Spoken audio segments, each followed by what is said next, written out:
Hello, hello, and welcome everyone to our hashtag resistance call. My name is Dallas Brooks, and I am your host this afternoon, evening, or morning, depending on what part of the planet you're on. I see my friend and colleague Moy Styles. It's Sunday morning, so she's coming to us from our future. Super excited. I see some folks from the Central Time Zone, and I am out here on the West Coast. And of course, we have our East Coast folks here. So we're here this afternoon, evening, morning to engage in a conversation about what does it take to do this work of resistance? What does it require of us and what does it take out of us? And how are we doing this work well and what's been sustaining us? I want to share a quote with you from Trisha Hershey, who is called the Bishop of Naps. She has created what she calls the Rest is Resistance framework. And it's this invitation for us to serve from rest. And that might sound familiar to us as people who identify as Christians and Seventh day Adventists. It is Sabbath. And we subscribe to this idea that we work six and rest one. And so this invitation is to think about, are we doing the work that we're doing from a place of rest or not? We live in a world that's very hurried, and we're all navigating the effects of hurry sickness. And we are all navigating time pressure and urgency. And so I love Trisha Hershey's work. And here's a quote I want to just use to center what she says about the framework. He says the resistance resistant framework does not believe in the toxic idea that we are resting to recharge and rejuvenate so we can be prepared to give more output to capitalism. What we have internalized as productivity has been informed by a capitalist, ableist, patriarchal system. Our drive and obsession to always be in a state of productivity leads us to the path of exhaustion, guilt, and shame. We falsely believe that we're not doing enough and that we must always be guiding our lives toward more labor. The distinction that must be repeated as many times as necessary is this: we're not resting to be productive. We are resting simply because it is our divine right to do so. For the bishop. And so this afternoon, evening, morning, as we engage in this conversation, who I have as my guests today are people who represent varying organizations who do this work of resistance and responding to injustice around the planet. And so, the first question that I want to dive right in with you all to make sure we use the most of the time that I have with you is, how do you personally define and practice resistance? How do you personally define and practice resistance? And here's the rule of thought: this is a conversation, not a presentation. So jump in, dive in. It's like jump rope. When you see a moment, just jump on in and move. So, how do you define resistance and how do you practice it? I can jump right in and start us off. So, when I think about resistance, I think about words more than one particular definition. And so I try to hold to different sorts of powerful words or principles or values that I live out and practice, right? So when I hear the word resistance, the words that come to mind for me is rehumanization. I'm really in this season of, how do I rehumanize myself? How do I rehumanize our communities? How do I rehumanize marginalized groups of people? And that's a part of resistance. I think about community care as a therapist, as a provider, as a professor. I think about, how am I, like you just talked about, this book that I love, Rest is Resistance.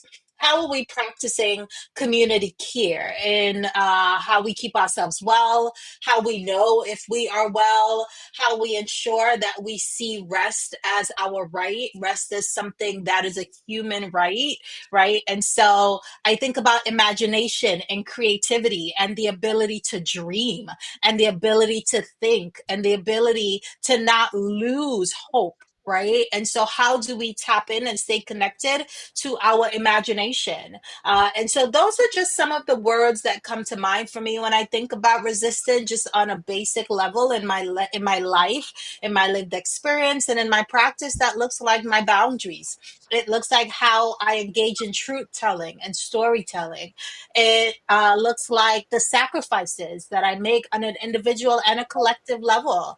It looks like how I utilize my voice and engage in activism for social change, right? And so I allow these words to really drive my practice, my lived experience, how I engage with my students, with my clients, and with my, community around me. So that's sort of what I'm thinking as we're getting the conversation started.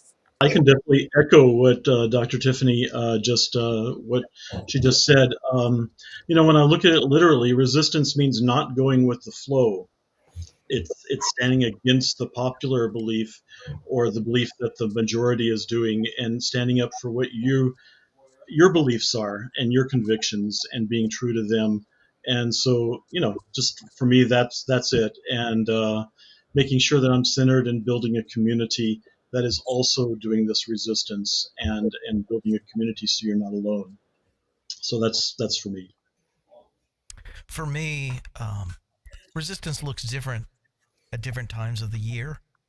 Here at Renewed Heart Mm, Ministries, we are um, politically engaged on a local level, and our we do things around the year that involve going to the state capitol. We're deeply involved in our local politics here, but those legislative sessions are over now. Um, we believe that staying in our lane and continue to produce uh, devotional materials every week that help people read their scriptures, their sacred text through a justice lane, through a justice lens. Sorry, is part of that resistance. But I think the most significant area of resistance, when I think of resistance here, the most challenging area for us is we live here in Appalachia.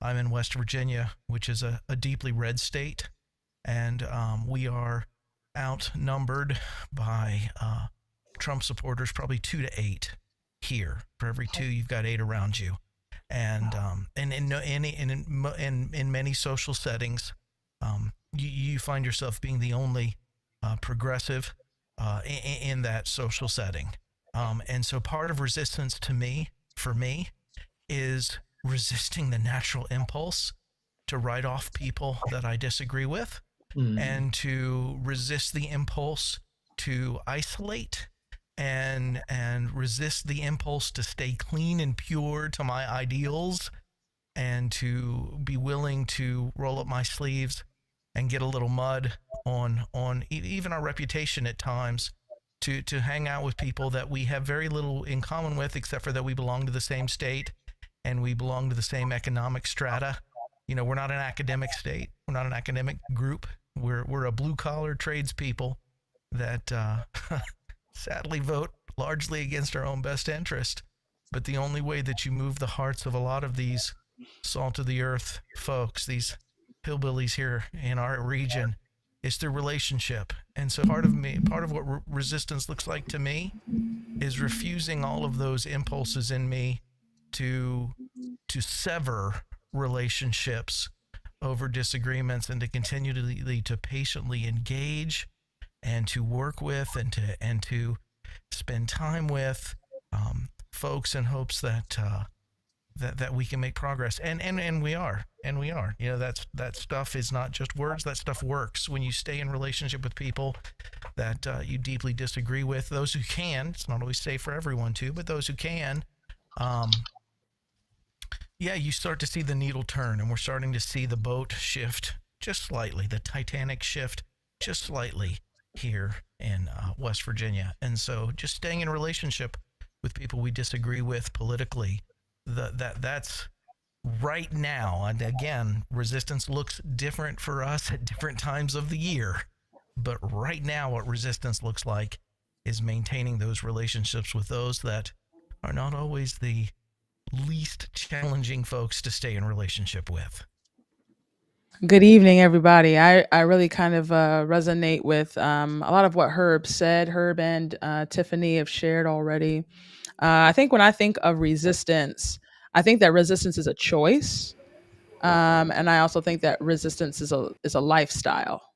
Mm, And I think that there are some who have more choice regarding resistance than others. And I think it's important for us to say that on this line. I, as a Black woman, do not always have the option to choose to not resist. I oftentimes am put in positions where I don't have my in order to respect my humanity, um, and to create space for me to thrive and operate at my best, I fundamentally have to resist the status quo and mm, force space for myself to be included and for others like me to be included. And so I think it's important for us to say that resistance is a choice, resistance is a lifestyle, and there are some people that get to choose it and some people that don't. Um, I also think that resistance is biblical. And I think that I see in the example of Christ someone who was adamant about resisting, whether that was the religious teachers, whether it was the cultural customs, whether it was some of the laws. And I think that oftentimes we have these conversations, and there is, the belief that, well, Jesus didn't, you know, dismantle the Roman Empire, right? He didn't do away with, you know, some laws and things of this nature. He said, render unto Caesar that which is Caesar and render unto God that which is God's. But I think what I do see is, when Jesus is talking to the woman at the well, he is resisting the cultural custom to not speak to women, to not be in conversation with Samaritans. When I see Jesus touching and healing the lepers, I see him resisting the cultural custom of not touching and engaging with the sick and the diseased. I see him rebuking and resisting the exploitation, the economic exploitation that the religious leaders were doing with the Romans when he overturned the tables in the temple. And so, in the example of Christ, I see what it looks like to demonstrate godly resistance. And so, I think that resistance is a choice, resistance is a lifestyle, and resistance emulates the very character of Jesus. Good evening, everyone. It's great to be here and see so many distinguished people and guests. Thank you so much, Sister Dillis and Sister Mo, for having us, and to my distinguished colleagues. It's always good to see folk that I've worked with in the past, and Dr. Tiffany and the Right Reverend Dr. Preacher, Claudia M. Allen. Just for quality assurance, I had to make sure I didn't speak before Claudia spoke because Oh on the god. last show she was on, they got on men speaking first. And I just want folk to know that I do have some manners in Southwest Michigan where we do allow our ladies to speak without getting called out because I love Dr. Karen just as much as I like Pastor Claudia. So I just want it noted for the record on this show that I was a gentleman and made sure that the women had a chance to speak so I could keep my gentleman card. But they do both. Everyone here has done outstanding work, and I'm looking forward to hearing from folk I haven't met as it relates to the resistance. My name is Edward Woods III, and I chair the Conscience and Justice Council. And a couple of weeks ago, we did a show that Dr. Olive Hemmings really gave a good definition as related to resistance that has caused me to study and to think about it more. And she talked about from the three angels message, here is the patience of the saints, they that keep the Mhm. commandments of God and have the testimony of Jesus Christ. Patience meaning endurance, preservation, resistance. And that's where she kind of caught me and just kind of stopped me in my tracks. So I had to go and study because you can't just take somebody's word. You got to go back and study.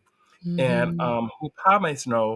who pay may know. I don't know if I'm saying it right because I'm not Greek, but she was talking about it, and the definition talks about the characteristic of a man or a woman who was unswerved from his deliberate person and his loyalty to faith and piety by even the greatest trials and sufferings.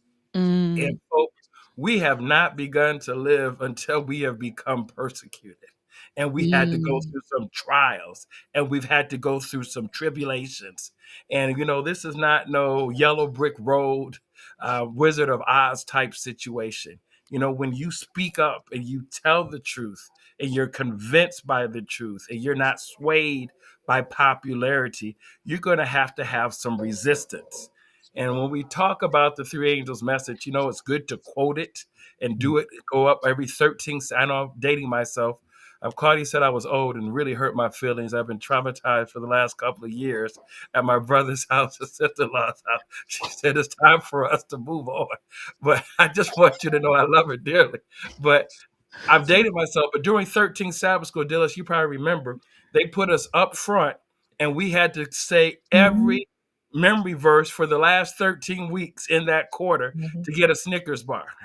I mean, and y'all know, like, y'all looking at us like, man, they were cheap. They did that for a 25-cent Snicker bar. It's only worth $1 today. But that was our motivation to learn all 13 memory verses for that quarter.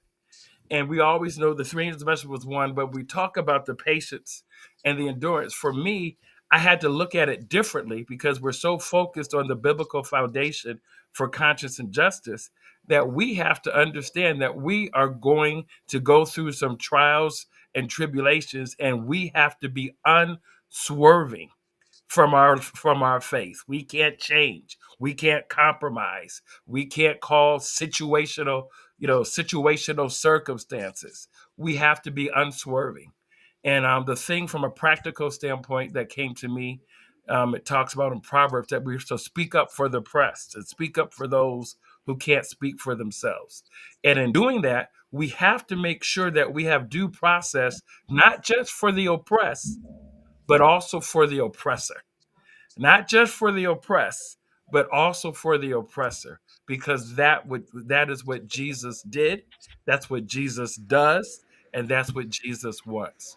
So that's Mm, how I define it and practice it in my own life, because I realize a storm is coming.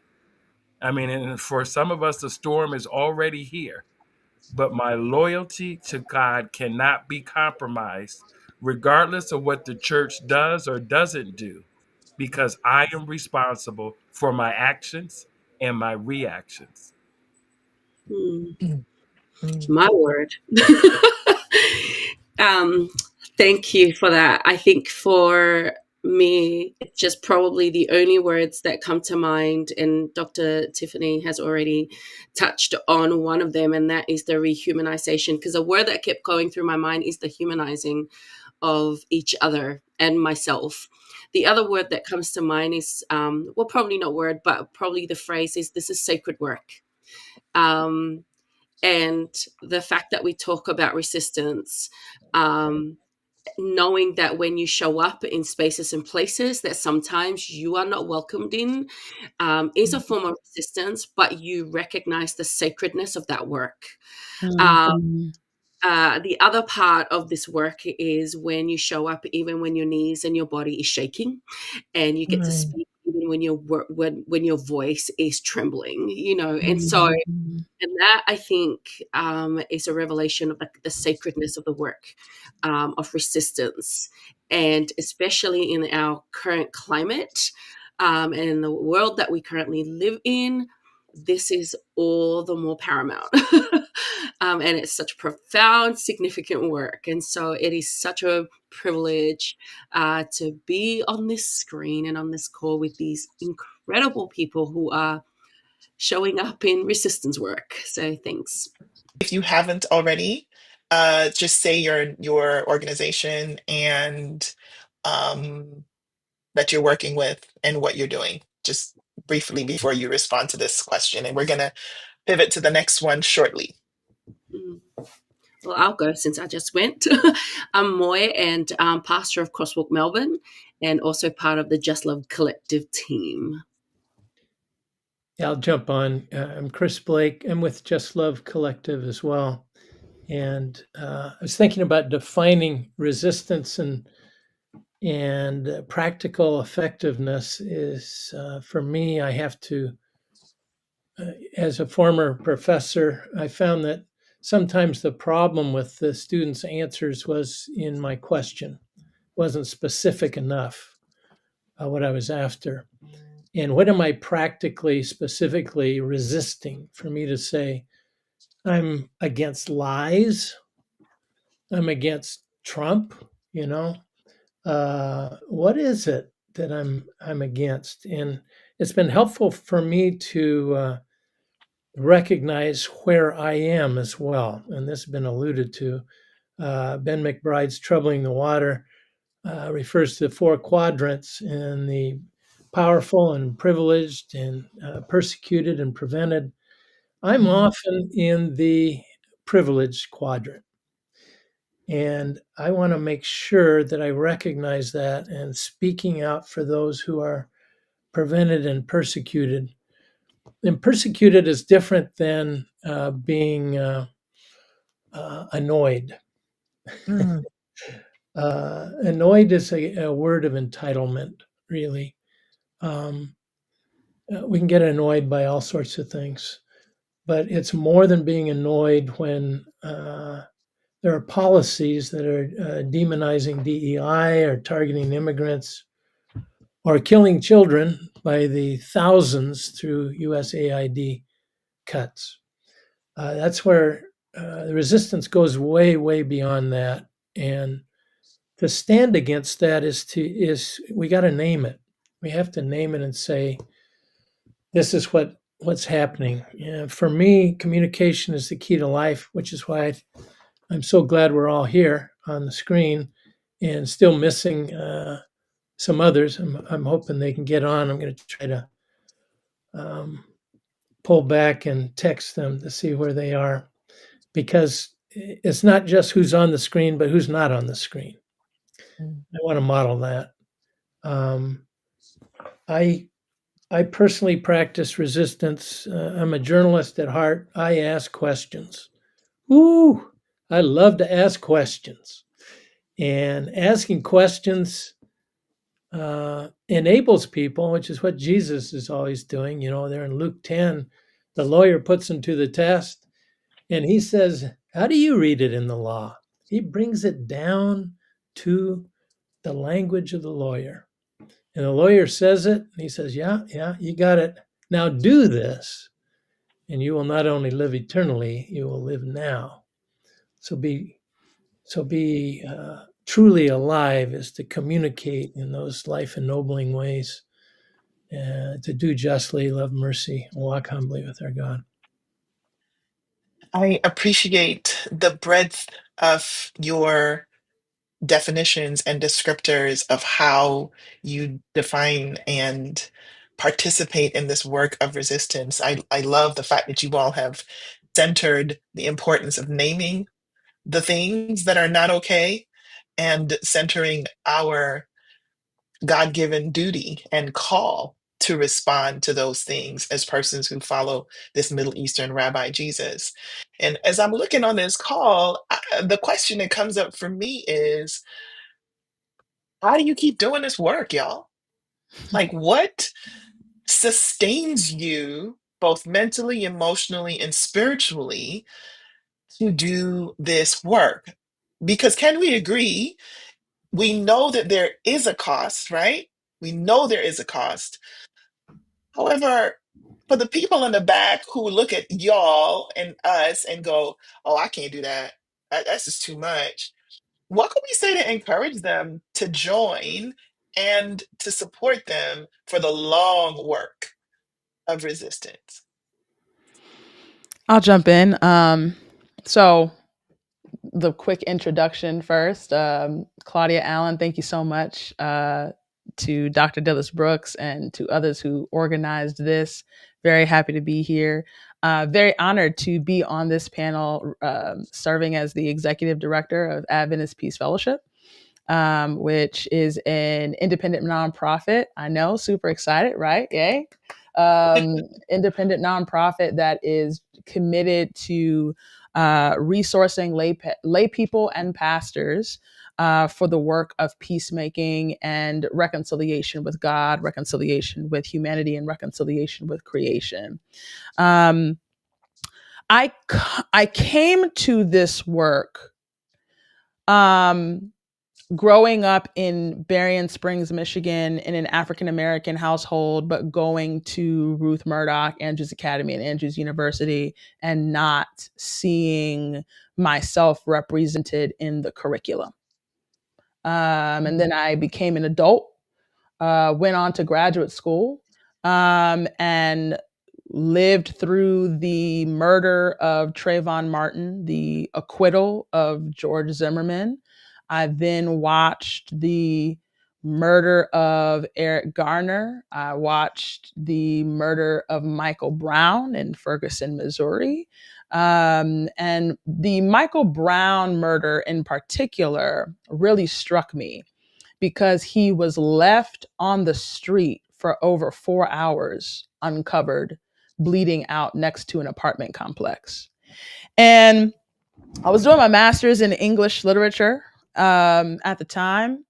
And, like I said, I grew up in Southwest Michigan and I was doing a master's in English at Georgetown. And I wanted to go to the Freddie Gray rally. And everybody that I knew said, "Oh, Claudia, that's no place for you. My Lord. You won't be safe if you go to a Freddie Gray rally, and you won't come back if you go to a Freddie Gray rally." And I went anyway, and went to protests in Malcolm X Park in DC when Mike Brown passed. And it really caused me to ask a very simple question: what does God have to say about this? If the gospel does not have anything to say about this, then I don't want it anymore.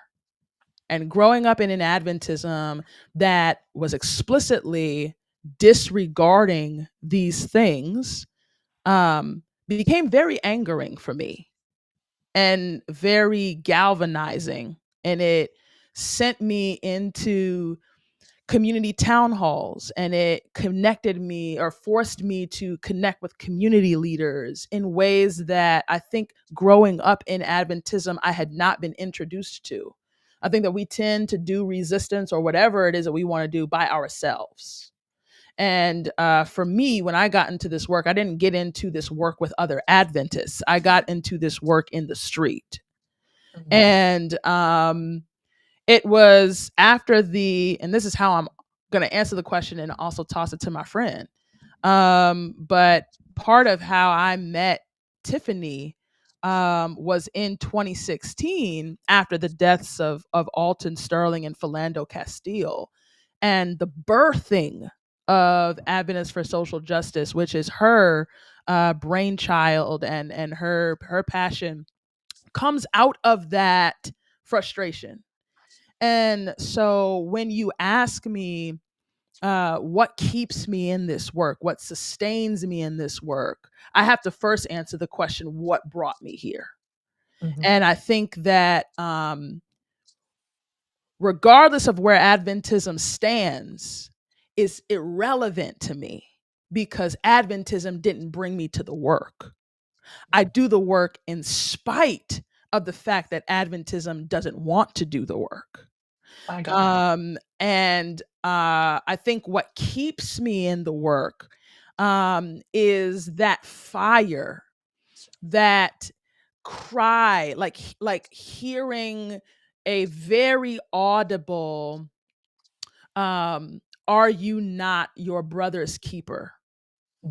And hearing that, not just for the Black African American community, Mhm. but hearing it for humanity, Mhm. and seeing how Sin Big S has created a variety of structures and systems and experiences that are actively violating and attacking the humanity of all people, but especially Black and Brown people globally. And so as long as Black people remain under attack, Claudia remains in the work. And I don't see that not happening until Jesus comes. So while the problem remains, I take it that God caused me to ask certain questions, like Chris was saying. God caused me to ask certain questions, caused me to experience a frustration, caused me to experience a burning in my heart, which translated to me that I now have an assignment. And if God has given me a particular assignment, then I need to do the psychological work. I need to do the spiritual work. I need to do the physical work necessary to be able to sustain myself in this overall work. And I will be very honest, you all started with Trisha Hersey. I don't do the healthy part well. I'm not gonna front. I'm not gonna come on this live and make it seem like I'm doing it well. I just drove from Hampton, Virginia and jumped on a stream. Balance is not in my life. Okay? So let's not pretend it is. I I don't necessarily do the healthy thing. Am I mentally and emotionally really checked in about all of the work that I'm doing? Am I really spiritually checked in about all the work that I'm doing? Am I physically, when was the last time I went to the grocery store? There are a variety of sacrifices that are made for me to be able to do the work that are seen and that are unseen. And I think that what sustains me in continuing to do that work and continuing to make those sacrifices that people know of and that they do not know of is having this uncanny, unquietable, um, internal screaming, internal yelling for oppression and injustice in this world, and feeling like God uniquely designed and appointed me for such a time as this, and to not stay in the work is an act of disobedience. Oh, no, no.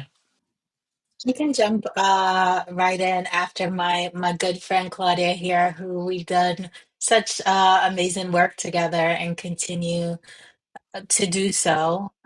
Tiffany Llewellyn, I don't think I introduced myself earlier. I'm here with Adventists for Social Justice as the chair, and I like to say co-founder because I think of ASJ as really a group project activity where we all sort of found it and developed it together.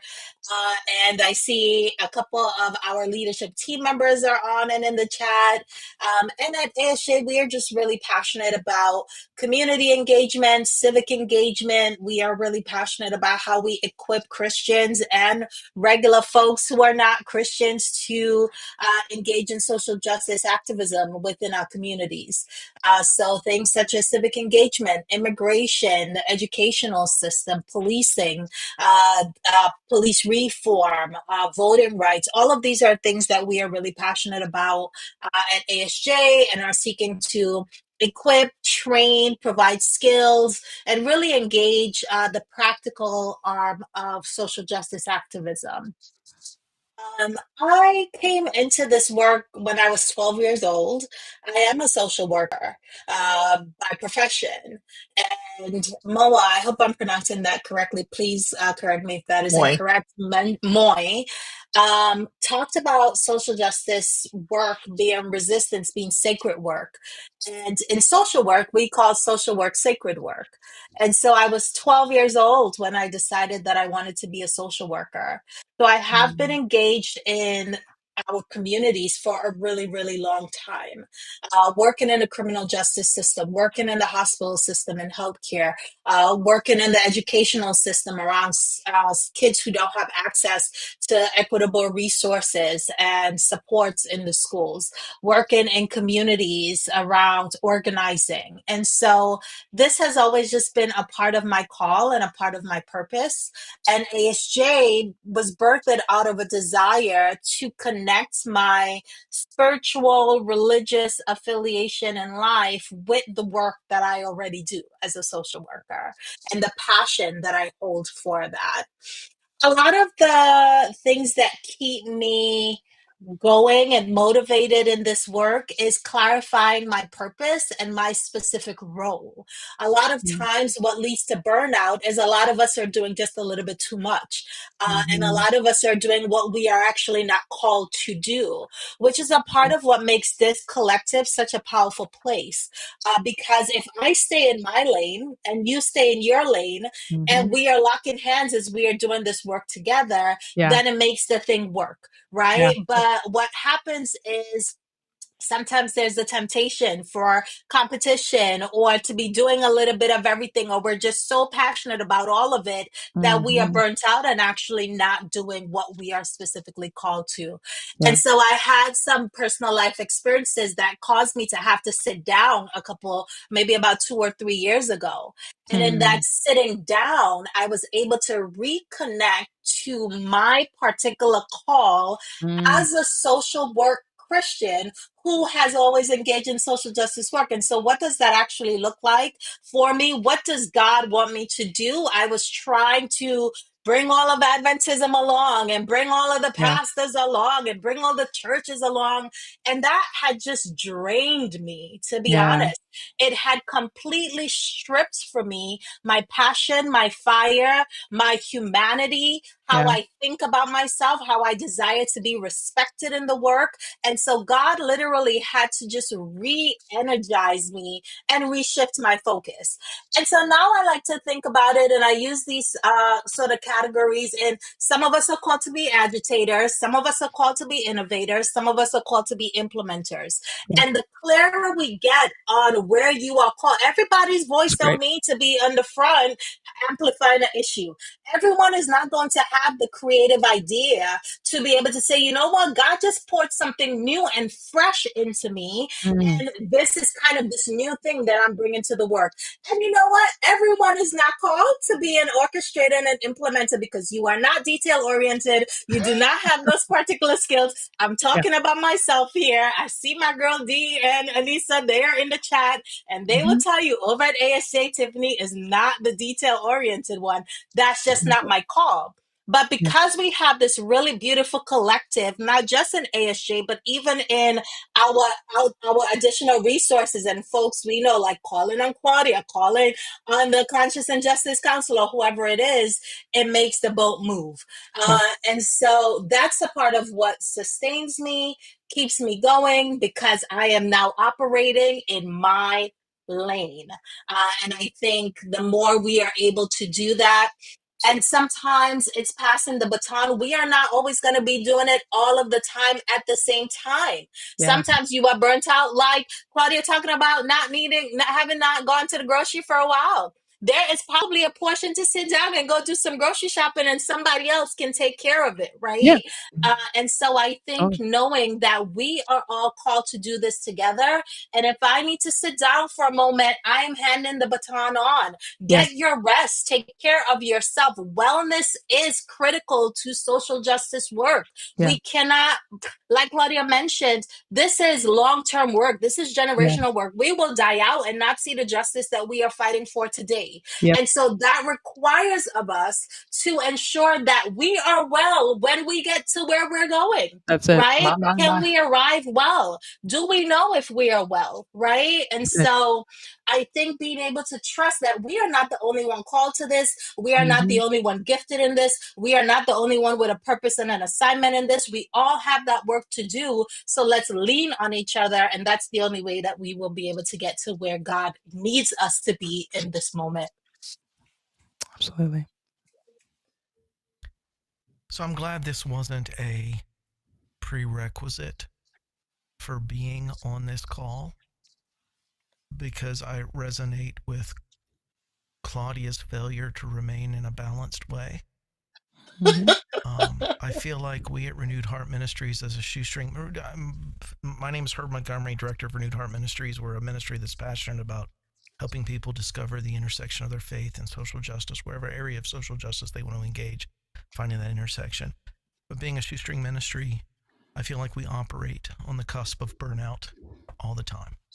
And so I don't have for me, what keeps me sustained or healthy mentally, emotionally, and spiritually. And well-being, those are goals, but I don't have anything to offer that says this is how I do that. I can speak to what keeps me in the work.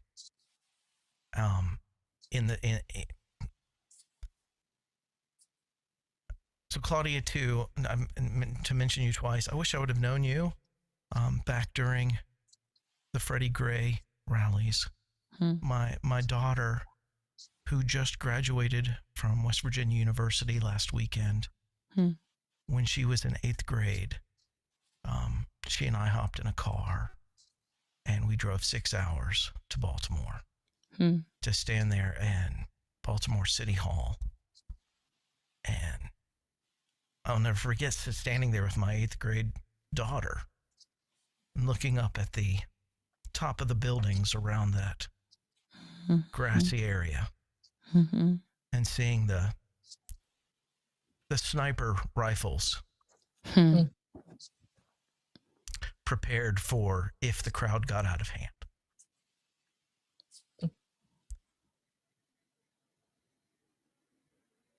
So what kept me engaged for years was just the discipline of doing the right thing. And some of you know our story at Renewed Heart Ministries. Floyd knows our story at Renewed Heart Ministries. We tanked our ministry a decade ago within Adventism for being LGBT allies. We have been unwelcome in Adventism for a decade now. And so we've had to reach out and be effective in other Christian circles. But that same daughter who, as a young child, I was teaching her as a child how to care about the lived experiences of others who may not be in the same social location as her.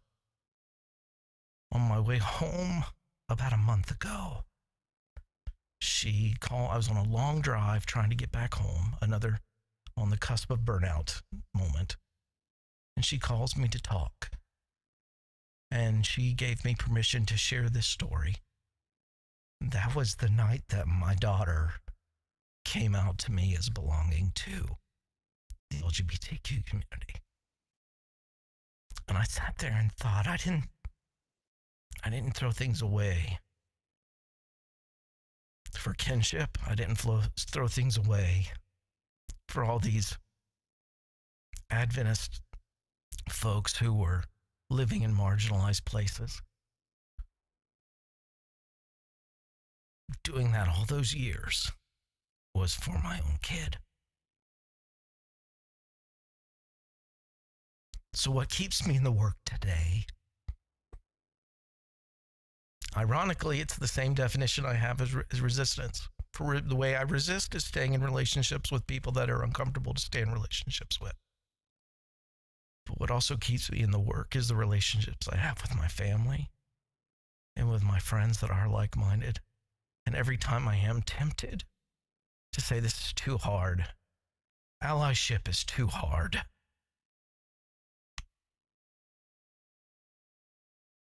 I have one of those moments where someone in my life shows me that it matters, reminds me that it matters. And so that's I can't tell you how to keep from burning out because I wish I had that myself. And I hear all the rhetoric. I love it. I love the rhetoric, and I agree theoretically with the rhetoric, just not good at doing it. But what keeps me in the work, and that's what I can speak to, what keeps me in the work, it's not even the should-haves that you should do it. It's when you do it and you're in relationship with people for whom it means an immense amount. And so staying in relationships, that's what keeps me in the work too. And again, there's lots of people on this call that I have yet to meet. Some of you are old friends. Floyd, it's good to see you. I appreciate seeing your face. And yeah, so that's what keeps me in the work. Herb, thank you so much for sharing. I gleaned a lot from that, and hopefully our paths will cross so I can learn more. So thank you for that transparent moment that you did. Much respect. I tease Claudia and Tiffany all the time because I love them, so don't take it personally for those of you who may not know the background of the relationship. But I'm really proud of both of them. Tiffany, because she wanted to make sure a voice for those who may not have grew up in the Adventist system that wanted to gather around social justice could come together and do it, not beyond the traditional ministry of the church, but something that they could gather around and do. I thought is just tremendous. They did a great lab a couple weeks ago. If you haven't, go to their YouTube channel and watch it. They gave very powerful practical techniques and tips that you could use and resources. And I really love that. I'm not a social worker, so Dr. Tiffany can educate me and help me to understand some of the things that I just do not know with regards to a social work. But I knew how important they are for wraparound services. And I'm just so proud of Pastor Claudia because she was a brilliant literature, if you didn't know that, but she in English, but she's sick the calling in her life for justice, the calling of her life to preach and teach and give Bible studies to the gospel. And she's flourishing, by the grace of God. Despite any obstacles that may have come in her way, she keeps on pushing on. And so if you guys are ever looking for encouragement, these are two ladies that I look up to that are doing the work and are not afraid to speak truth to power. They are not afraid. I thought so that, some people say, I ain't afraid. I ain't afraid. No, they will put something on Facebook and they will call it out. And I have mad respect for both of them for doing it. They might laugh, joke, and tease, but they have helped me so much with the Conscience and Justice Council, whether they've been speaking or getting their team members. I saw some of the people Tiffany mentioned earlier that are listening have come on. And so I would be disrespectful if I did not honor them for the women of God that they are and what they've done to ensure a more inclusive voice that speaks within our church. What sustains me, I think mentally, when I lost my dad in 2016, things kind of changed for me. Life kind of changed for me. It was a death that I was not expecting, but it just kind of knocked me off center. And it took me a while to regroup and reprocess and reprioritize and think. And it's something that's continually to evolve. But that was like a pivot point for me, or an Ebenezer point for me, in terms of changing. And over the last, if it's 5 years ago, Claudia did a great job of the history, but we just talking about George Floyd 5 years ago. Okay, 5 years ago, talking about George Floyd, someone calling out for his mama, and he's being suffocated on live TV. Everybody's watching this guy murdered. Just call it what it is: murder on live TV. He was not resisting. He was murdered. And, some of the feedback I got, well, we're going to pray for them.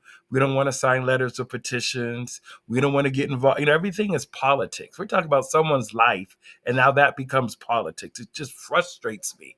And I understand the righteous indignation that people have been talking about tonight. How is this politics?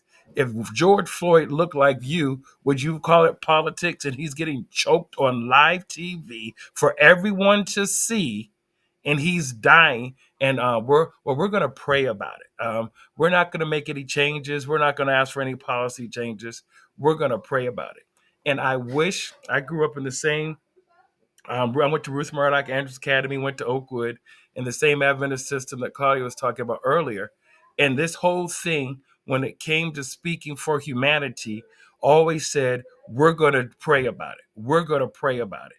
And I have some serious issues with regards to that, because everything's like pray about it, pray about it, pray about it, but no action.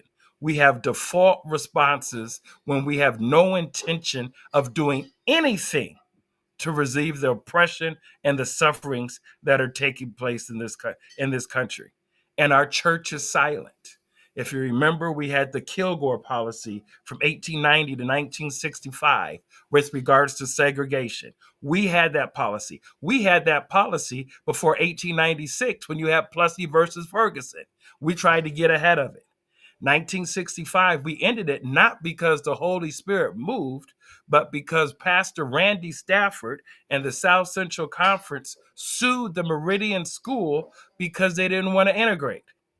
And Nicholas Katzenbach, the Attorney General, you can get this in the Seventh-day Adventist in the Civil Rights Movement book by Samuel London. You can get this in Protest and Progress by Dr. Calvin B. Rock.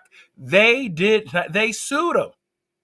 They sued him. They said not only are you going to do it in Meridian, you're going to do it in all your Adventist schools. And that eliminated the Kilgore policy. And it wasn't done because of a movement of the Holy Spirit. Hallelujah. We do need Pentecost 2025. But it was done because they were afraid of losing their tax exempt status, which people know is an incentive for people to give tithe, not because the Lord requires it, but because they want that greenback. And that moved the church to ending the Kilgore policy. Now, dial up 2024, 2025, Andrews University wants to get rid of DEI. Now, Andrews University would brag and post how diverse their school were. It was a badge of honor to talk about diversity, equity, and inclusion, and how you can come to Andrews, how many countries were represented, all of that. And they said diversity, it's what the chair of the board said, goes with the president, not with the institution. In other words, it's not a core value of the institution, it goes with the president. And I'm like, how can that be when you've been talking about it, promoting it, and using it as a recruitment tool, but yet now when it comes to DI, you want to get ahead of it. And lo and behold, just like you did with segregation with the Kilgore policy, the church once again is trying to get ahead of something before it becomes mainstream. And my thing is, where is the resistance? You know, we talk about the three angels message, but we're not willing to be persecuted for the three angels message. And I know this is not popular and something to say, but folk, we got to wake up out of our Laodicean condition and we got to stay woke. Not wokeism, but stay woke. And that's a biblical term that you can find in the Bible. So what I found I need to do mentally is I need to pray for a daily and fresh baptism of the Holy Spirit and discernment. Instead of being reactive, become more proactive, knowing you can't fight every battle. So I got to pick and choose. I got to share. But I am not going to be mentally deterred if I'm seeking a daily and fresh baptism of the Holy Spirit, because God is the only one who can create and redeem. And the God we serve is omnipotent, omnipresent, and omniscient. And for that, I give him praise. But from an emotional standpoint, we see the way to go into the church. And this is why I'm so proud of these ladies here, is that they don't fall into the trap of duplicity as the way for upward mobility of the church. We say one thing and we do another. And duplicity seems to be the way to get ahead in the church. And if you look at the start of regional conferences, and let me educate you, we asked for integration, we received segregation. Once again, we asked for integration, we received segregation. And that's still happening in 2025. We don't want diversity. We don't want equity. We don't want inclusion. We want homogeneous thinking, and we want to pick and choose who can be left out. And there's no reason, and I'll say it again, why we don't have women's ordination in the North American division. There's no reason for it. And then what's so interesting is we had a theological study committee who was chaired by the person who chairs the board at Andrews. But now all of a sudden, the cat got his tongue, and now he's talking about diversity goes with the president, not with the institution, despite the biblical things he came out in support of women's ordination. And that's why, I mean, you could get crazy going into this ministry because people change and they flip-flop. But I'm so glad that Jesus is the same yesterday, today, and forevermore. I'm so glad that Jesus doesn't change like shifting shadows. And we have to understand is if you want to get if you're going to get emotionally involved in this work, you can't do what you see. And do not fall into the trap that duplicity is the only way for upward mobility in the church. When we started regional conferences, Elder Dudley was not interested in trying to advance himself. He was trying to be inclusive of all people. He was content being a local conference treasurer. Dr. Tiffany says sometimes you got to stay in your lane instead of trying to have upward mobility. Why can we not be content where God has placed us? Why are we always trying to seek for more and to flip flop, practice duplicity to get ahead at the expense of the gospel of Jesus Christ? I refuse. I refuse to compromise the gospel to go along, to get along, because that will make me emotionally unstable and unstable, and I can't function like that. You know, I mean, I grew up Adventist. I know Adventists. I understand Adventists. But if I'm looking at duplicity as the way to get ahead, I will never be stable emotionally to stay in this work. I'm a volunteer. I don't get paid by the church. I'm a volunteer, and I love volunteering for the church because I know who my Savior is. I'm not distracted. I'm not swayed. I'm not compromised. I'm not looking over my shoulder because I have one focus, and that's to be the best public affairs and religious liberty director for Lake Region Conference and to be a servant leader for the Conscience and Justice Council. I have no upward mobility. I'm Yeah. content where I'm at because this is where the work needs to be, and we need to be inclusive of everyone. No one is excluded from Christ.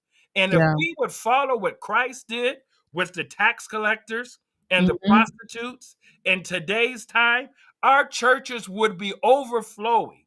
Yeah. But we're so busy talking about Daniel and Revelation, which is important, but at the expense of love, which is the gospel of Jesus Christ. Hmm. But how can you get folk to be in the church when you can't show them love? Yeah. People are looking at practical and applicable ways to see Christ in us so they can be part of a community where they will eventually learn Daniel and Revelation so that they can be ready for Christ's return. So I am emotionally checking myself to not go by what I see for Yeah. upward mobility and influence, but My to God. hold myself accountable to what God requires of me. And Hmm. someone already said it. And then my spiritual well-being. And let me understand my spiritual well-being. I refuse to see being a disciple of Christ and a Hmm. member of the Seventh-day Adventist Church as being mutually inclusive. See, you will try to demonize me and take me out, try to tell me I'm not a good Adventist because I'm not doing what you want me to do. Being a disciple of Christ is my first priority. Yeah. I am going to be held accountable, whether I make it through those pearly gates or not, as to whether or not I am a true disciple of Christ in spirit and in truth. This is Hmm. not something on the river, on the bank. This is not something where you can hip hop and scotch in between or to ride the fence. I am accountable for my actions and my reactions, and nobody else is going to hold me accountable like Christ. So, regardless of what the church says to me, regardless if they call the conference office on me, I don't care because I know the God that I serve. And as long as I'm locked in with Him, Hmm. with no disrespect to anyone else, I'm going to Hmm. be okay. And we Hmm. have pastors who are know stuff is wrong and refuse to speak up and speak out because they don't want to upset administration and then get sent out to Timbuktu and Yep. not have a glide path to the conference office. Now, if your calling is from God, you shouldn't have to worry who has the cattle on 1,000 hills. Hmm. It's not the conference administration. It's not the executive committee. It's the God who called you. And somehow, some way, we have forgotten who has called us to service. And now we see the problems where we're not graduating enough theologians to become pastors in our church, which is something that's been talked about for years and years. And now we're at a crisis about how we're going to get pastors. Then we're having, and our growth is from immigration growth, which is fine. I don't have a problem with that. But we do have folk in America that still need to be saved. We do have folk in America who still need to be identified with by the gospel of Jesus Christ. And we have to make sure that when we place our pastors, that they're culturally competent to do the work. Now, you say what you want about Father Michael Flager in Chicago, Illinois, but we went there for a case study, and his congregation is 93% Black, and he's white, and he's effectively pastoring that church because he's not compromising the love of the gospel. Wow. So you can't tell me it can't be done. And he's Catholic. And y'all have some problems with Catholic, but Ellen White is very clear. The Lord has shown me that a great number of Catholics are going to be in heaven. You're so caught up Oh, on wow. his denomination that you can't even see his love. Wow. Eliminating prostitution off the corner of the street. Stop the reduction of selling alcohol to underage. Making Wow. sure that Chicago is a safe place. Making sure people can have jobs. Making sure the homeless have shelter. And making sure single folk or moms have food to put on their cupboards. You can't tell me that that's not the gospel. So I refuse to say being a disciple of Jesus Christ and the member of a Seventh-day Adventist church is mutually inclusive. And I say Mhm. through the power of the Holy Spirit, because I need Pentecost. And I'm happy NAD is doing, I need Pentecost. Because sometimes my righteous indignation can get a little bit too much. I need the Holy Ghost. Because I got to understand, even though when I speak up for the oppressed, the oppressor still has to see the love of God in me. And let me say that again, and let me be very clear. Even though I speak up for the oppressed, the oppressor should still see the love of God in me. And I believe through the power of the Holy Spirit, I can love Christ and still challenge the church to be better by showing the alternate in a Christ-like manner. And the reason why I'm really locked in and loaded right now is I have two children, and they see the hypocrisy of the church, and they get on me because no one's doing something. And Yeah. I said, you know what? I can't change your opinion of the structure of the church, but I Hmm. can say your daddy's going to speak up.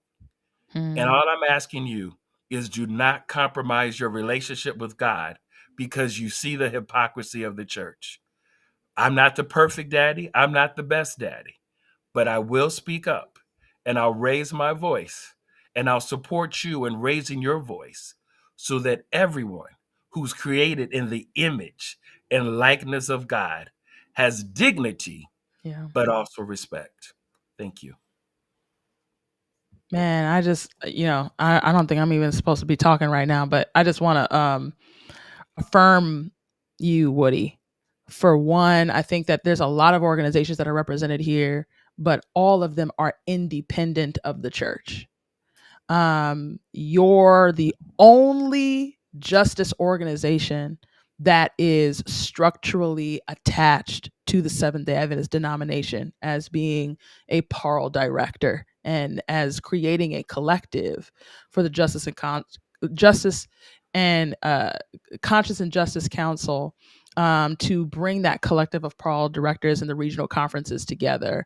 And I know that I can speak for myself and Tiffany that we are truly very grateful, for the way that you personally have created platforms and brought the both of us into rooms that, without your invitation, we would not have even been allowed, let alone allowed to come and to speak. And so, thank you for all of the stripes that you have, the ways that you have paved, for myself and Tiffany to continue to come behind you and to just take that work to the next level. Public affairs and religious liberty within Seventh-day Adventism has always leaned towards the religious liberty. And it has been because of your leadership that Parl has made that critical shift to also do the work of public affairs.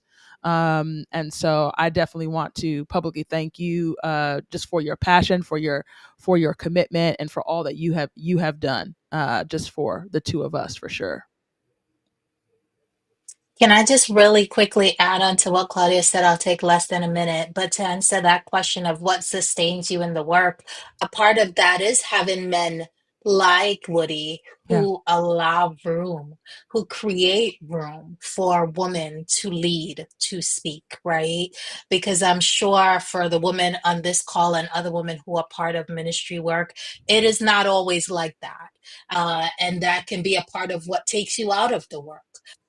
And so I just want to echo what Claudia is saying here and how we give Woody his flowers in that the creating of room and respecting of voice and leadership of women who come from very different walks of life than you do is also a part of what sustains us in this work.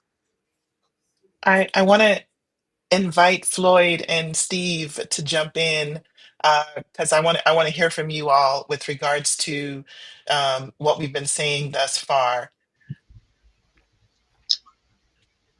Yeah, I'll go ahead, and Steve, you can jump in right after me. I'll keep it short. My name is Floyd Poynitz, and I represent an organization called Seventh Day Adventist Kinship International. And hearing your stories and you telling these stories is very powerful. And for me, that's what resistance is all about: is hearing our stories and sharing our stories. That's something we do at the kinship camp meeting each year.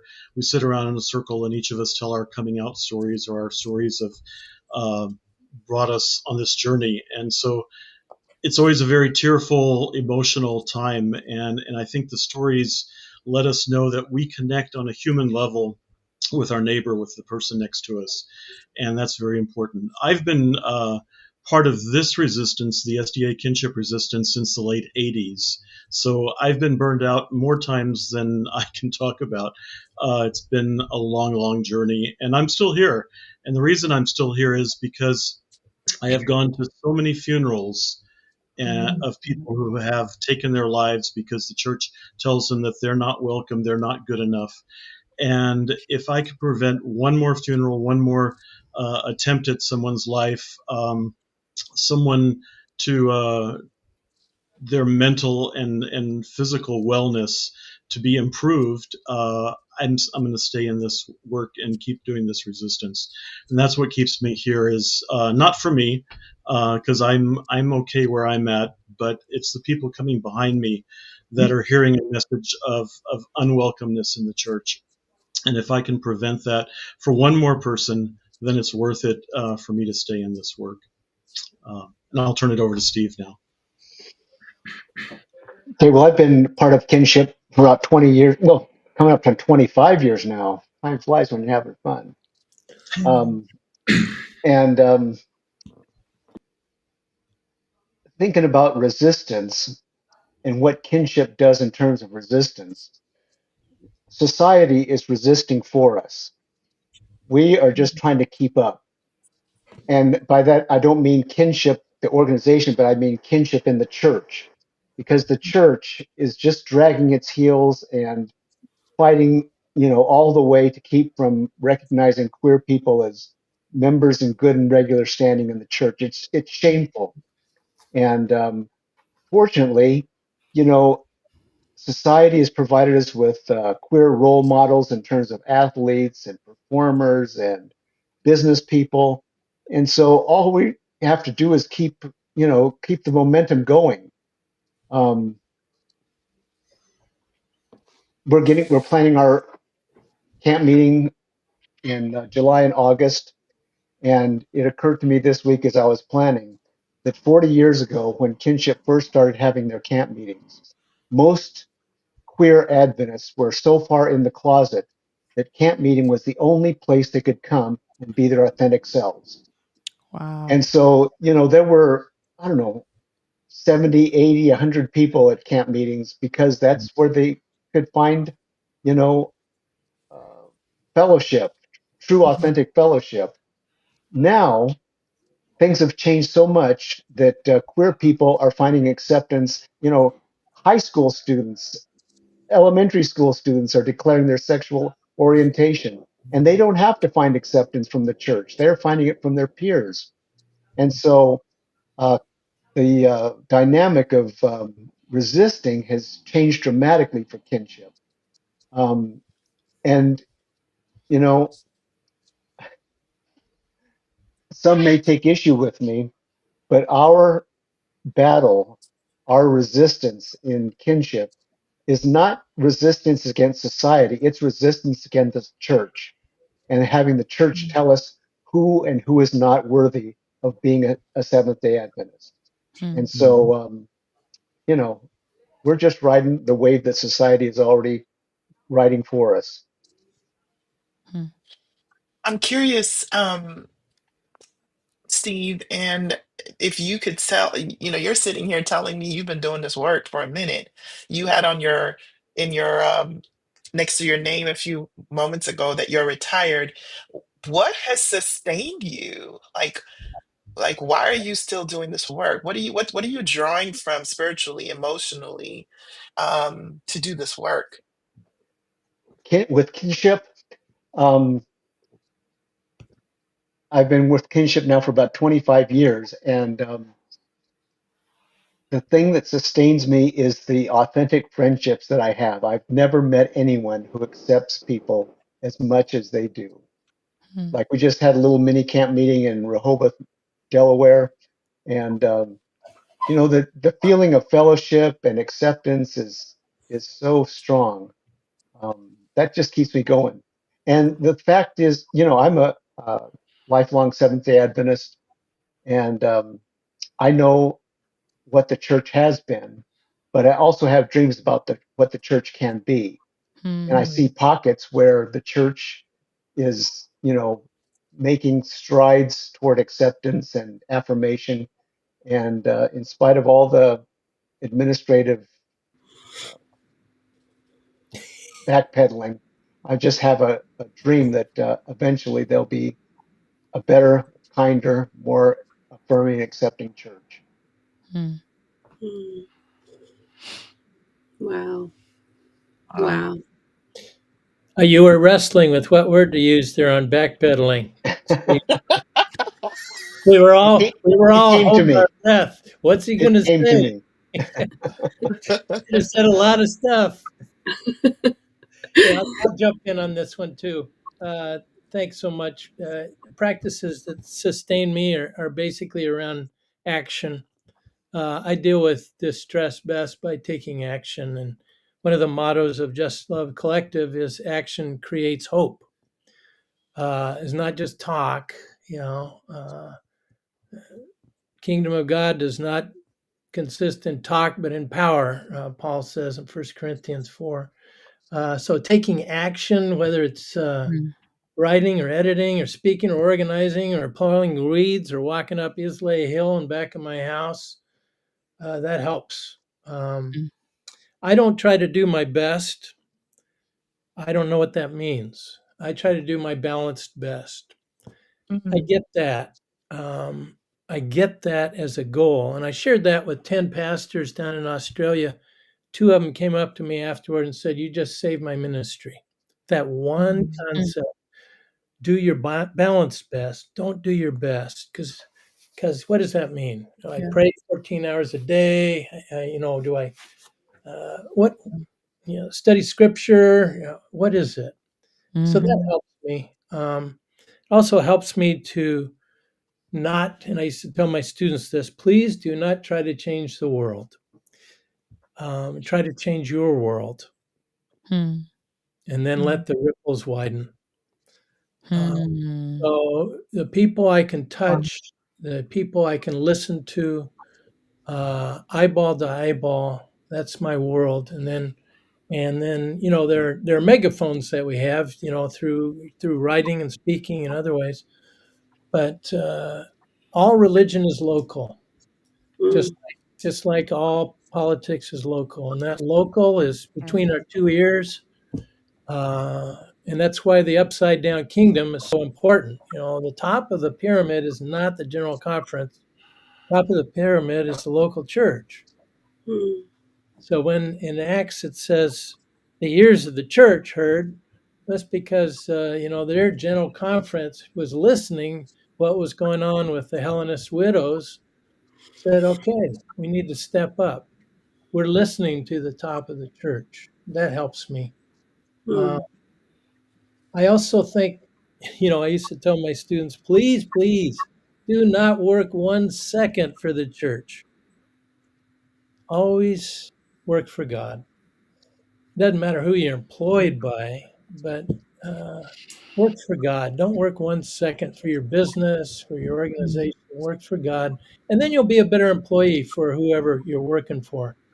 But otherwise, you're going to get stabbed in the back and you're going to blame God and walk away. We all know people who have done that because they miss who they're working for. God is the boss, and what a gracious, good boss we have. Um, and another thing is, I didn't grow up in the Adventist church. I'm a convert. Um, I went to church this morning at the church where I was baptized. And I came back to this little church. I was preaching 10 feet from where I was plunked. That was after university schooling. Um, but I grew up basically in a locker room and gymnasium. I spent more time in a gym than anybody you'll ever meet, at least before the age of 23. My dad was a coach, so I got into team sports, which is why Dillis knows I'm always trying to get the team together, which is what you're looking at on the screen. But also, um, there's something in me that says I'm not going to let them beat us. Hmm. Yeah. And mm, there are a whole lot of ways to say that. One way is to say I'm not going to let the bastards win. Hmm. Any team wants to pull together, they say we're not going to let them beat us. And there are joy robbers out there, and I'm not going to let them steal my joy. mm, That ain't happening. It doesn't matter who it is, even if they're well meaning. There are preachers, there are teachers who are well meaning who are joy robbers. There are parents and the clock. The clock is a joy robber too. But that we have to guard our joy flame. We have to. And I've been close to seeing I've been seeing it flickered before, and I'm not going back there. That is not happening. mm, So there's something about that stubbornness, which I think Jesus loves. I love stubbornness when it goes in the right direction. And I'm going to give a little segue here, Gillis, and that is that teamwork is that collaboration that we have on the screen here. I would love to see us all working better together and communicating. And at Just Love, we want to promote you. mm, We want to put you out there. And, I'm an editor at So Steve on Pulse Magazine. We're already putting your podcasts out there. Some of you let us know. We will back you to the hilt. Okay. And seriously, we're on the same team. And I wish we had, Spectrum. Alex didn't make it on here, Carpenter, but Spectrum's got a little space at the GC. Kinship had a space at the college convention in Kentucky. It's worked out marvelously. Once again, God works things out no matter what. Um, but we need to develop alternative programming and be intentional about it and smart and tough and uh, and go for it, so that we make a mark here for the people that are looking for looking at this team. Hmm. And my two boys, they're in their 40s now. They're looking for this team. They want to be a part of something that's Hmm. because I raised them that way. You raise your kids, and then when they say, Dad, I can't go to this church because if I do, I'm going to lose my faith. They're talking about an Adventist church. I Facts. said, yeah, you gotta do the right thing here. So they're doing the right thing, and they still consider themselves Adventists. But when Adventist churches are doing Mm-hmm. horrible things, we got to provide an alternative. We got to provide an alternative for our people. Hmm. Hmm. Yeah. Wow. Yeah. Wow. Go ahead, Moy. Oh no, just I'm processing everything that has been said already. And it's interesting you asked the question of what it is that sustains us. And most of us have actually gone back as to the why, and that we got into this work. And I couldn't help but think about last week I talked to, we've done the series on Hebrews, and we looked at Hebrews 11. And, often we looked at that as the hall of faith, right? In the Australian culture, the Aboriginal Torres Strait Islander practice here in Australia, whenever we gather, there is an acknowledgement of country, and then Mm-hmm. there's acknowledgement of elders that have gone before us, the elders that are present, and then elders and people who are coming before, after us.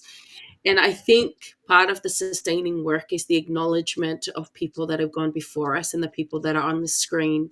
And Edward, you have done an incredible job of acknowledging my sisters who are on the screen as well. And I just want to commend that. What incredible work that you have just done. And also, thank you for taking us to church this morning. It's my Sunday. So I've done the Sabbath, and now I've done Sunday work and church this morning. So thank you for taking us to church this morning. But I want to acknowledge, I guess, that part of my acknowledgement is one of my mentors and one of the reasons why I became a pastor, and that is Etwati Erica, and he's since passed away. But in 2007, he took me to Samoa. At the time, I was the only paid female Samoan pastor in the Adventist church. And he comes to me because he's so casual, and he's like, "We're going." And I said, "Where are we going?" He says, "We're going to Samoa." And I'm like, "No, I'm not going." And then he says, "You're going." And that's fine. So he took me because at the time, that was the first gathering of all the Samoan pastors in the Adventist church globally in Samoa, knowing well and truly what I was going, he was taking me to, and to go to that space for with my people, and as a Samoan, born as a Samoan woman who's now employed by the Seventh Day Adventist Church, Pastor Erica knew exactly what he was doing, and I remember being in a bathroom, and a young girl came up to me and whispered, and she says, "I heard you're a pastor." And so I said, "Yes, I am." And then she says, "But are you allowed?" And I was like, "Oh," I said, "Well, they're paying me to be a pastor." And so she's like, "But are you allowed?" I said, "Well, I guess I am in Australia, in some ways." I will never forget that, because prior to that question being posed to me by a young Samoan girl, I didn't know that I need to be in the work. And Claudius, what you said about the fact that sometimes you actually have no choice Yeah. but to be in the work, because this is the work. Like we are impacted by this. And I didn't know, my naivety as a Seventh Day Adventist Samoan woman, educated in colonial imperialistic curriculum, um, I was already so conditioned not to see the work that needed to be done.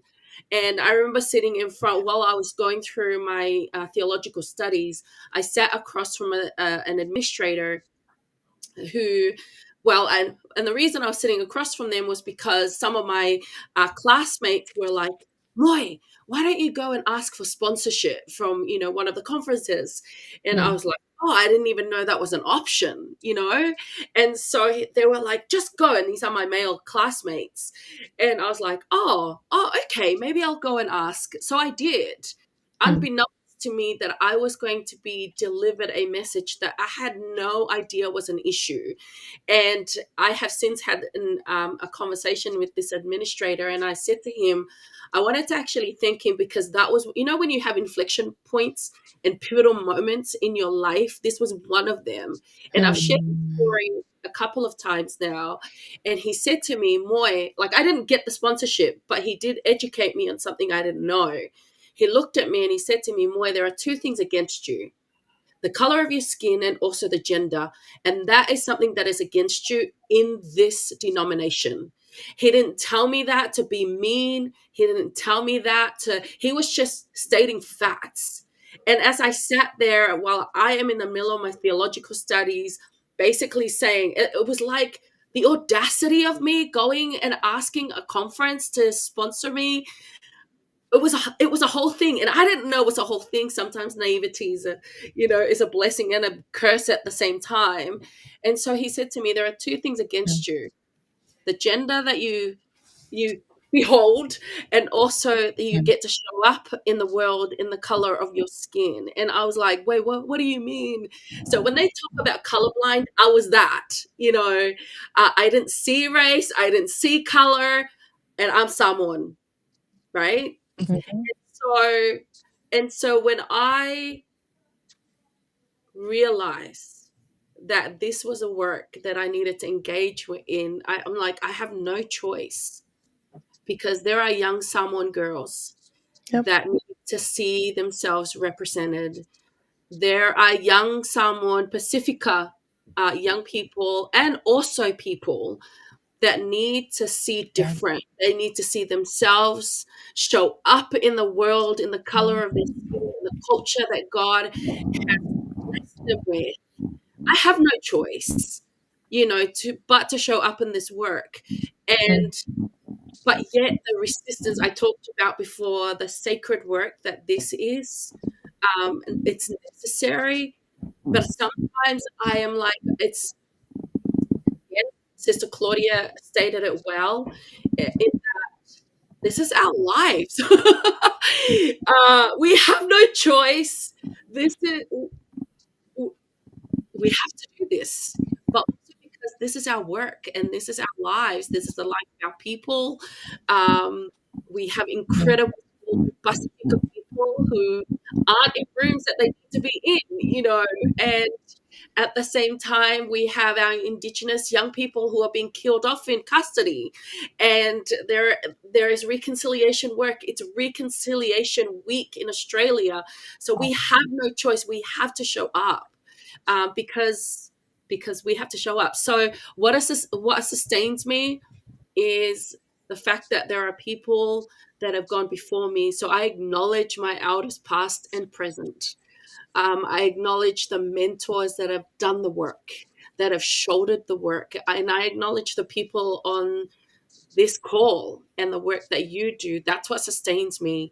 But also acknowledge that, God, God calls, and we're like, okay, because it will be disobedience if we don't do the work. So, Mhm. yeah. Thank you all so much for engaging in this conversation. And it has been rich. And as the last comment, one of the other comments we just saw, um, just stated, we're here together in this conversation. And sometimes the people who need to be here aren't here. Yet, I'm wondering if I were to do a chaplain check in with you right now, how are you feeling? Are you feeling rejuvenated right now? Anybody raise your hands. Are you feeling a little encouraged as a result of this conversation? Are you feeling like you caught your second or third wind? Yeah. Yeah, right. Um, and I don't want to end the call without doing two quick things. I want to acknowledge, just as Woody did, the people who have gone before us. There's this guy on this call. His name is Chris Blake.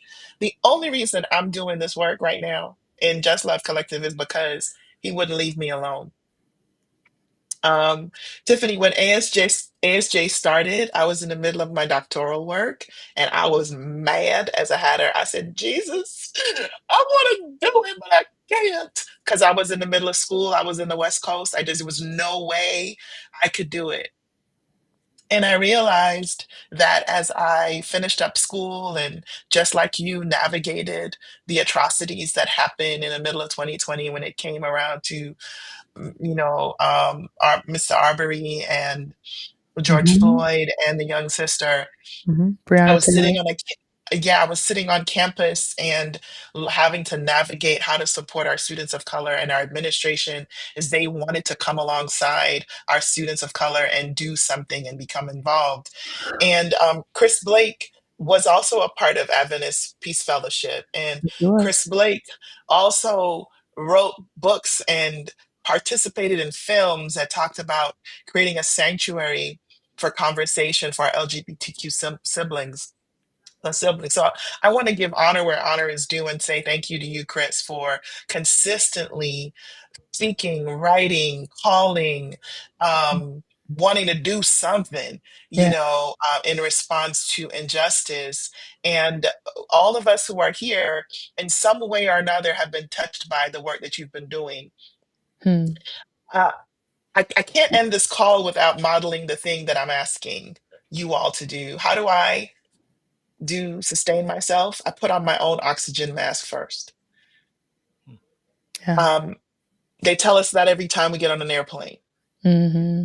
If for some reason we lose oxygen, you got to put on your mask. Mm-hmm. When I knew I had to support the students at Loma Linda and our staff and our community, and I had learned about what happened to George Floyd, I went home, I got in the dirt, I started pulling weeds. I thought about my ancestors. Yeah. In my family, I am 4 generations from the decolonization of Jamaica Hmm. and enslavement. I'm only 4. I'm the 4th daughter bought out of freedom, born out of enslavement in the Caribbean.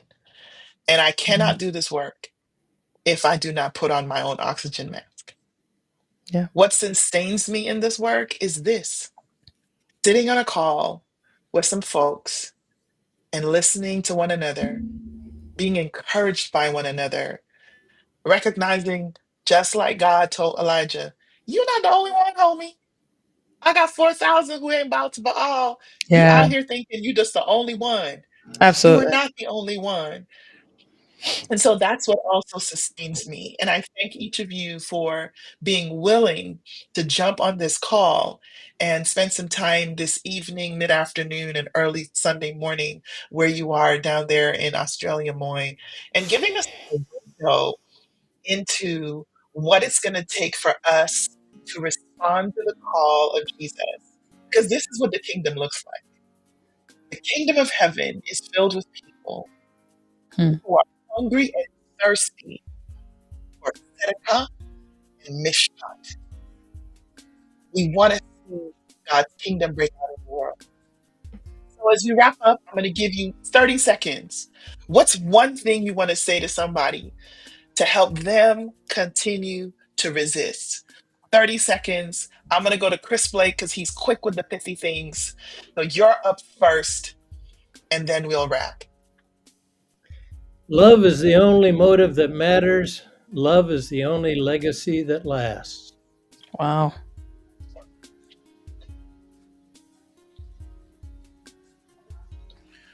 Be like Christ. Listen to understand, not to be understood. Love unconditionally without excuse. Hmm. Live with dignity and respect for everyone. Hmm. Embrace the reality that your very presence is sometimes an act of resistance, and don't run away from that. Embrace it, walk in it boldly. Mm, mm-mm. Mm. Resistance is sacred work. Keep showing up, even when your body and your being is shaking, even when your knees are shaking, even when your voice is shaking. Keep showing up. Hmm. One of my favorite quotes says that hope is a discipline. And I believe resistance is also a discipline that every day we don't feel like it. We don't know if we have what it takes, but we practice. It's a practice, it's lifestyle, it's lived experience, and it's our story. And so let's stay connected to our stories, to the stories of each other, and that in and of itself will continue to push us forward.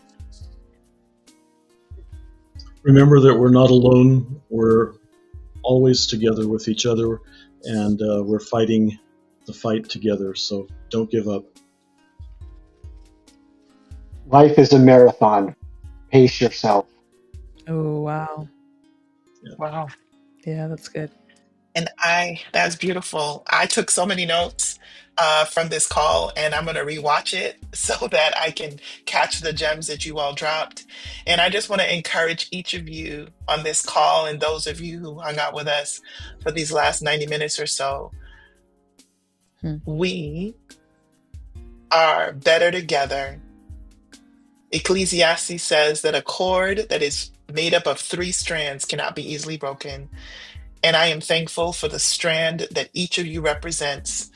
Let's keep knitting ourselves together around Jesus. Beautiful. And just like the Borg said, their resistance against what God is calling us to do will be futile.